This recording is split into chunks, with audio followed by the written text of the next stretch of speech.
गोष्टीचं नाव आहे तुळशी विवाहाची प्रथा. एका शापामुळे सुरू झाली तुळशी विवाहाची प्रथा. वाचा यामागची पौराणिक कथा. दिवाळी ही तुळशीच्या लग्नापर्यंत सुरूच असते असं म्हटलं जातं. तुळशीचं लग्न झालं की दिवाळी संपते. कार्तिक महिन्यातील प्रबोधिनी एकादशी ते कार्तिक पौर्णिमा म्हणजेच त्रिपुरारी पौर्णिमेपर्यंतच्या 4 दिवसात कधीही तुळशीचं लग्न घरोघरी लावलं जातं. हिंदू धर्मात तुळशीच्या लग्नानंतर विवाह मुहूर्त सुरू होतात. आपल्या कुठल्याही सणाची एक गोष्ट असते, तशीच ती तुळशीच्या विवाहाचीही आहे. ही प्रथा कधी सुरू झाली, याचं कारण काय, या सगळ्या गोष्टी एका कथेमध्ये आहेत. तुळशी ही पूर्वीच्या जन्मात वृंदा या नावानं ओळखली जायची. मथुरेच्या कालनेमी या दैत्य राजाला मुलगी झाली. त्याने तिचं नाव वृंदा असं ठेवलं. तर ही वृंदा लहानपणापासूनच भगवान विष्णूची भक्त. वृंदा जशी मोठी झाली तसं तिचं लग्न जालंधर नावाच्या राक्षसाशी करून देण्यात आलं. आता हा जालंधर कसा जन्माला आला याची पण एक कथा आहे. स्वर्गाचा राजा इंद्र आणि महादेव शंकर यांच्यात एकदा भांडण झालं आणि दोघांची लढाई सुरू झाली. त्यात शंकराने रागाने आपला तिसरा डोळा उघडला, परंतु देवांचे गुरु बृहस्पती यांनी यामध्ये मध्यस्थी केली. त्यांनी शंकराला विनवणी केली की यातून कोणताही विध्वंस घडवू नका, इंद्राला माफ करा. शेवटी शंकरांनी त्यांच्या विनंतीला मान दिला आणि आपला डोळा एका समुद्रावर केंद्रित केला व आपल्या डोळ्यातील आग तिथे सोडली. त्यातून एक राक्षस बाळ जन्माला आलं. तोच हा जालंधर. त्याच्यासाठी एक राज्यही निर्माण करण्यात आलं. हा जालंधर शूर होता, पराक्रमी होता, पण तितकाच घमेंडी, गर्विष्ठ आणि सत्तापिपासू होता. त्याचं लग्न वृंदाशी झालं आणि त्याला तिच्या पूजेतलं पुण्य मिळालं. तिच्या पातिव्रत्याचं सामर्थ्य मिळालं. असं म्हणता येईल की तिने आपल्या नवऱ्याच्या सुखासाठी आणि जीवनासाठी एक सुरक्षा कवच निर्माण केलं. तो जेव्हा युद्धाला जायचा त्यावेळेस वृंदा पूजेला बसायची आणि तो परत येईपर्यंत तिथून हलायची नाही. त्यामुळे त्याला प्रत्येक युद्धात जीवनदान मिळायचं आणि त्याचाच विजय व्हायचा. त्यामुळे मग हा जालंधर वाटेल तसं वागू लागला. जेव्हा समुद्रमंथन झालं आणि त्यातून जो खजिना बाहेर आला त्यावर मग जालंधर स्वतः हक्क सांगू लागला. त्याचं असं म्हणणं होतं की माझा जन्म समुद्रात झाला आहे, त्यामुळे समुद्रातल्या गोष्टींवर माझाच हक्क आहे. अर्थात देवांनी त्याची मागणी धुडकावून लावली, परंतु जालंधर देवांशी युद्ध करायला लागला. त्याच्या पराक्रमामुळे आणि वृंदाच्या तपश्चर्येमुळे तो देवांवर वरचढ होऊ लागला. मग सगळ्या देवांनी विष्णूकडे धाव घेतली. सगळे देव विष्णूला विनवणी करू लागले की जालंधरचा नायनाट करा. परंतु विष्णूंची एक अडचण होती, ती म्हणजे लक्ष्मीने त्याच्याकडून वचन घेतलं होतं की भगवान विष्णू जालंधरला मारणार नाहीत, कारण लक्ष्मी ही देखील समुद्राचीच कन्या. त्यामुळे जालंधरला ती भाऊ समजत होती.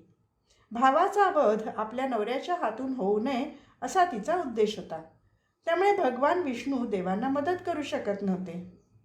याचा परिणाम हाच झाला की शेवटी युद्धात जालंधरचा विजय झाला आणि जालंधर हा स्वर्ग, पृथ्वी आणि पाताळ या तिन्ही लोकांवर राज्य करू लागला.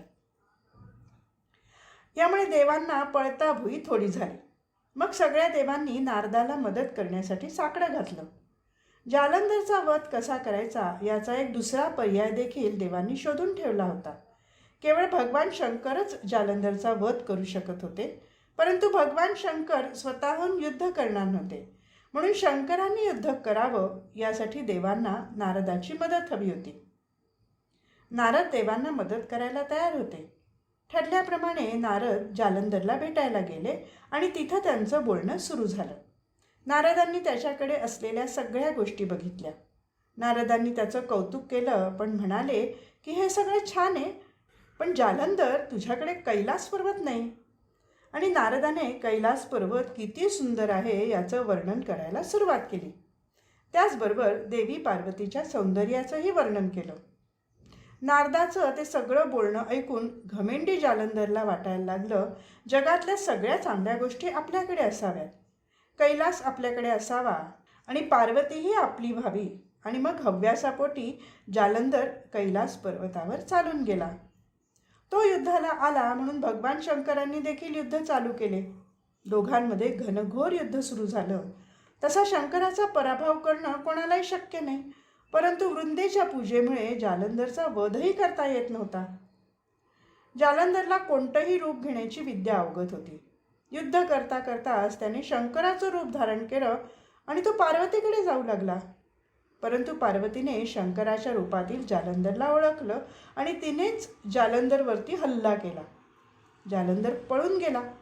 मग पार्वती विष्णूकडे गेली आणि म्हणाली, जालंधरने आत्ता मला फसवायचा कसा प्रयत्न केला तसाच तुम्ही वृंदाबरोबर करा. तिकडे वृंदा आपल्या नवऱ्याच्या विजयासाठी आणि दीर्घायुष्यासाठी पूजा करत बसलेली होती. जालंधर येईपर्यंत ती पूजेतून उठणार नव्हती. सगळे देव विष्णूचा धावा करू लागले, परंतु यामध्ये विष्णूला वृंदाला फसवायचं नव्हतं, कारण ती त्यांची निस्सीम भक्त होती. परंतु तिकडे युद्धात जालंधरची हार होणं हे देखील गरजेचं होतं. म्हणून मग शेवटी देवांच्या विनंतीला मान देऊन विष्णूंनी जालंधरचं रूप घेतलं आणि ते जालंधरच्या राजवाड्यात वृंदा पूजेला बसली होती तिथे गेले. जालंधरला तिथे पाहून वृंदा पूजेवरून उठली आणि तिने जालंधरच्या पायाला हात लावून नमस्कार केला. पण यामध्ये तिची पूजा भंग झाली आणि तिकडे शंकरांनी जालंधरचा वध केला आणि जालंधरचं शिर राजवाड्यात येऊन पडलं. वृंदाला कळून चुकलं की आपल्यासमोर जालंधर म्हणून जो उभा आहे तो जालंधर नाही. म्हणून तिने विचारलं की माझ्यासमोर उभा आहे तो कोण आहे?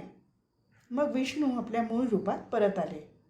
विष्णूंना तिथे पाहून वृंदाला कळून चुकलं की आपल्याच देवानं आपल्याला फसवलं आहे. म्हणून वृंदा चिडली आणि तिने विष्णूला शाप दिला की तुम्ही हृदयशून्य दगड आहात, तू आता दगडच होशील. त्याबरोबर विष्णू दगड झाले. त्यालाच शाळीग्राम असं म्हणतात. बघता बघता हा शाळीग्राम मोठा होऊ लागला आणि सर्व जग व्यापू लागला.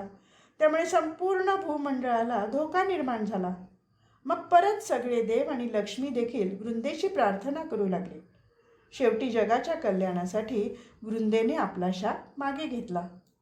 जालंधरचं शिर आपल्या मांडीवर घेऊन वृंदाने अग्नीत प्रवेश केला. ती जळून राख झाली. त्या राखेतून एक वनस्पती बाहेर आली. तिचंच नाव विष्णूंनी तुळशी असं ठेवलं. त्यानंतर विष्णूंनी तुळशीला वरदान दिलं की तुळशीबरोबर नेहमी शाळीग्राम असेल. तुळशीचं रोप प्रत्येक घरात लावलं जाईल आणि त्याची पूजा केली जाईल. विष्णूला जे काही अर्पण केलं जाईल त्यावर तुळशीपत्र असेल. म्हणूनच असं मानलं जातं की तुळशीपत्र ठेवलेली कोणतीही वस्तू विष्णूपर्यंत पोहोचते. मग ते नैवेद्य असो, दान दिलेले धन असो किंवा आणखी काही. ही घटना कार्तिक महिन्यात घडली म्हणून या दिवसात तुळशी विवाह केला जातो.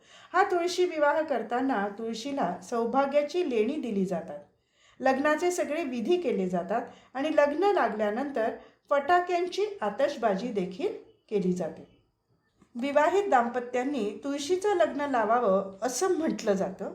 ज्या दाम्पत्यांना मुलगी नाही त्या दाम्पत्यांनी जर तुळशीचं लग्न लावलं तर त्यांना कन्यादानाचं पुण्य मिळतं असं मानलं जातं. ही कथा इथेच समाप्त होत आहे.